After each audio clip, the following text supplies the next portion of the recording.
point of anxiety or depression, because although we are physically distancing, keeping our 6 feet, as the nurse stated, and protecting ourselves as our other additional form of PPE, we still have a lot of ways to still reach out and connect with the world. So how we're doing it today through Zoom, which is a safe way for us to still socially see one another. Unfortunately, you can't see me for some reason.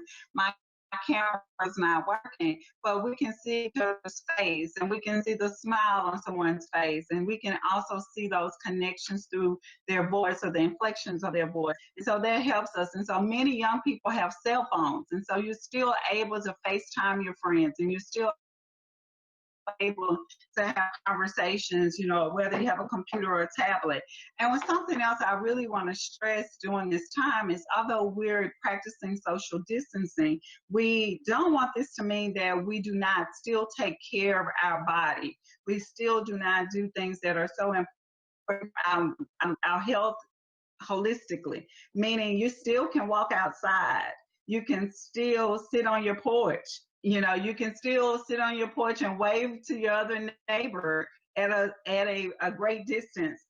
It's still a great time to do some things outside. If your grandparents have a garden, it's a great time to get outside and still get that physical activity, because we don't want, during this time of us being away from one another, that we then begin to use other things as our manner of emotional support, such as food, and then we increase in weight and have other issues of obesity. So we still have a way that we can still do a lot of those things that are healthy, making sure that we're eating good during this time. So when we are socially isolated, that we're choosing healthy foods, fresh fruits and vegetables to eat during this time. So those are all great things that I just wanted to add in this process. And she mentioned the self-care habits. Still get up and do your personal hygiene as you would if you were going out. It will make you feel better as well. Hey guys, hey, I'm sorry to do this. I just got a call from Nafisa that the students were actually still in their breakout rooms while you guys were doing the discussion just now. So she wanted me to ask you guys to start over, if you don't mind, so that they can see, because the link, they just got the enabled link, so they're all falling in right now, and they're all pretty much, here's Nafisa here. They're coming in now, and we just need you to start over, if you don't mind. I apologize. I'm choosing for me, Kit Boss, and that's me. And that's the Mr. Kite. It's called Hard. Give me one moment. And But it does Y'all can go ahead and start. Stuff, bro. Y'all can go ahead and start. Okay. Just start over from the beginning, right? Yeah, just start over from the beginning. Again, everybody, this is Tech Jackson. Health Day, we're about to have a wrap-up discussion to talk about the different things you just talked about in your breakout rooms. We got some expert panelists that have been training on these subjects, and they're real well known. I actually got to catch a little bit about it while you were in your breakout rooms. It's some deep stuff. Take notes. Again, we're going to have the Triple H Challenge after this at 2 o'clock after your lunch break. Become ready to exercise. Come ready to give it your all. We got some super prizes. I don't want to be long-winded because they've already gone once. So go. Sorry. Go. Okay. So I'm Tatiana from Lanier High School. I am in the Health Science 2 program, and I'm also in the GR. I'm Shaquille James, and I also go to Lanier High School, and I am also in the Health Science 2 program.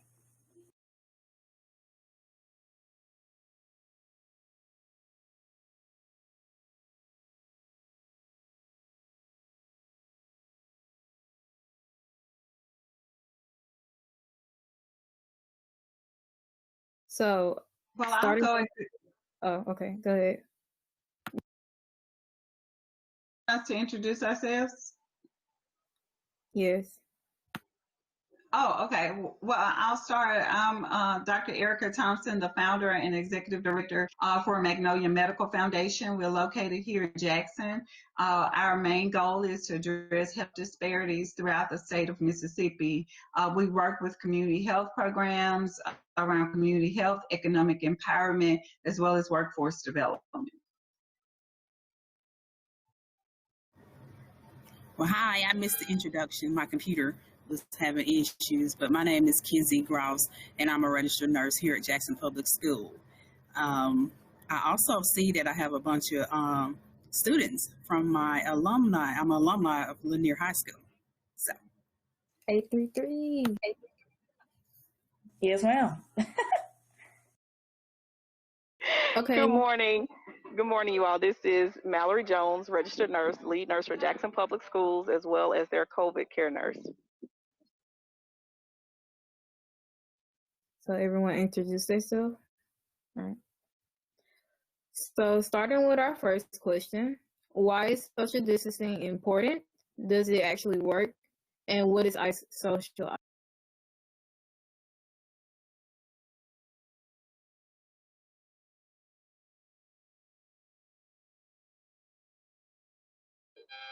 So I'll begin as before. So social distancing, by definition, is maintaining that distance between you and the next person to protect yourselves from COVID-19. So that's a minimum of 6 feet between you and the next person.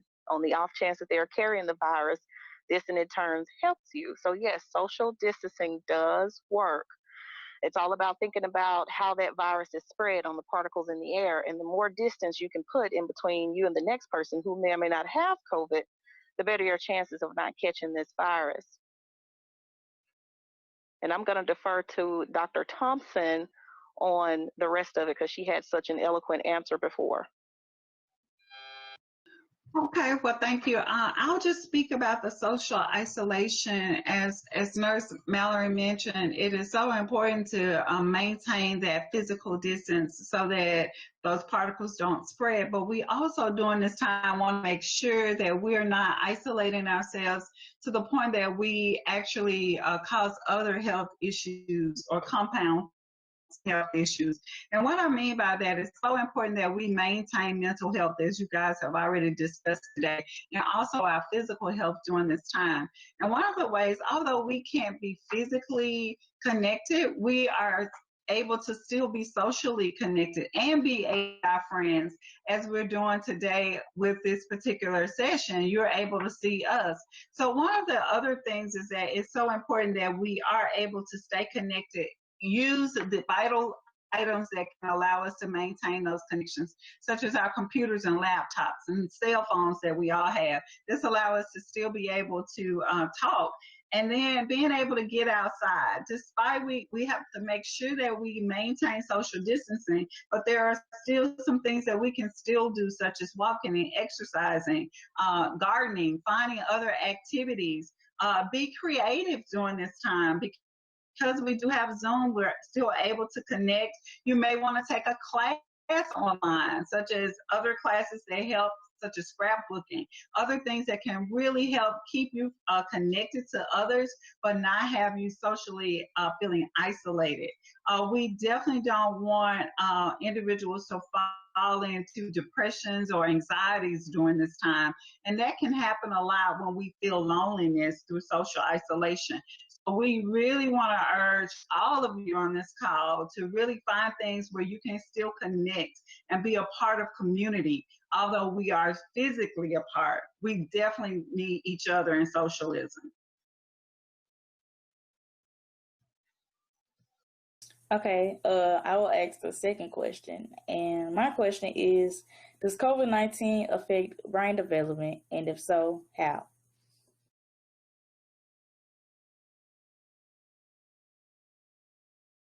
that's like a 3-part question answer. And yes, it does affect the brain development. And the reason why it affects the brain development is because of the blood clots. Once you come in contact with COVID-19, the blood, it causes the blood to have micro clots. And those micro clots affects different organs. And it also causes you to have delirium. And delirium is when you have lack of oxygen to your brain. So it causes you to be hallucination. It causes you to have a lot of delay in your cognitive abilities. So with that being said, it takes it on as far as it goes with the organ. It messes with your lung. It causes you to have a PE, which is also causes you to have kidney malfunctions. So once you're having kidney malfunction, it causes the whole system in your body. It affects the entire organ of your body. Now, Dr. Thompson, you want to go ahead and elaborate more on? I agree with everything. We know that it does affect brain development. And, we are also seeing data that shows that, we want to make sure that it helps with development of it can affect other cognitive behaviors, as she mentioned. And so everything that she said, I kudo, also affects with strokes, because what happens is in COVID, there are problems with the decreased respirations, decreased ability of oxygen. And so if in order for the body to work well, we need oxygen. Oxygen is like our fuel. It's like what you put in the car when you're not going anywhere without any gasoline. And so it's the same way with the body. Our body needs oxygen. And so when we have respiratory problems, as the nurse stated, or breathing problems where we're short of breath, that decreases our oxygen levels, which causes us to be more fatigued. And so not for the brain to be able to be as sharp as you guys probably are right now. And so all of us to kind of really, those are just some of the other effects that we've been able to see and that the data is showing. And so we're looking at stroke, encephalitis, which are like infections of the brains, all that can be caused due to the lack of oxygen.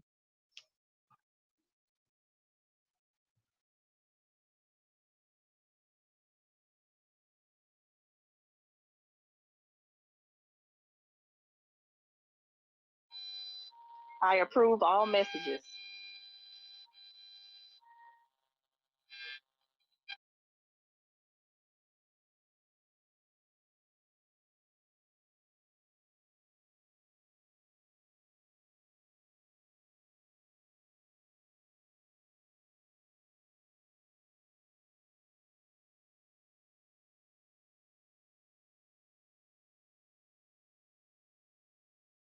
We will take questions from the audience.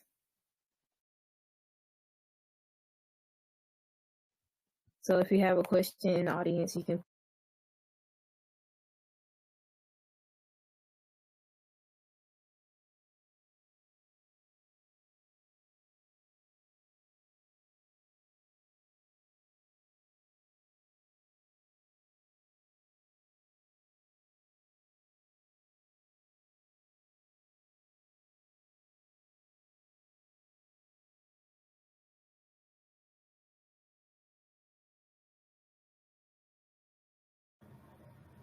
One thing I would like to elaborate on, since we don't have a current question, like I know teenagers, I have 2 children and they like to congregate a whole lot. And just because your friend doesn't look like he or she has something going on, you still have to be cautious and careful, because they're also saying that due to the fact that you may not have symptoms, you can be a carrier and you can still get everybody around you sick. So just because a person doesn't look like they're sick, they can be a carrier and does not have any symptoms, and they can still get you sick and you take it home to your family. So be careful. Still, even though you've been around them last week, it's an incubation period of 12 to 14 days before you decide to, before your body exemplifies the symptoms. So that's like 2 weeks. So if anybody have any questions, still wear your mask. You just never can be too careful.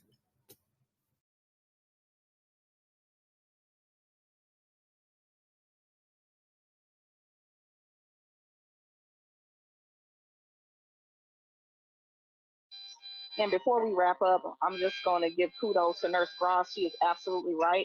There is no certain look to COVID. If there were a look to COVID, this would be handled so differently. And with our friends, we in the past, friends hanging out and being close to each other and having bonfires and having parties, that's what we did with our friends. But today, in this time, what we would call is protecting our friends is staying a nice little distance away, but still using those other things that Dr. Thompson mentioned, that we can still make those meaningful connections.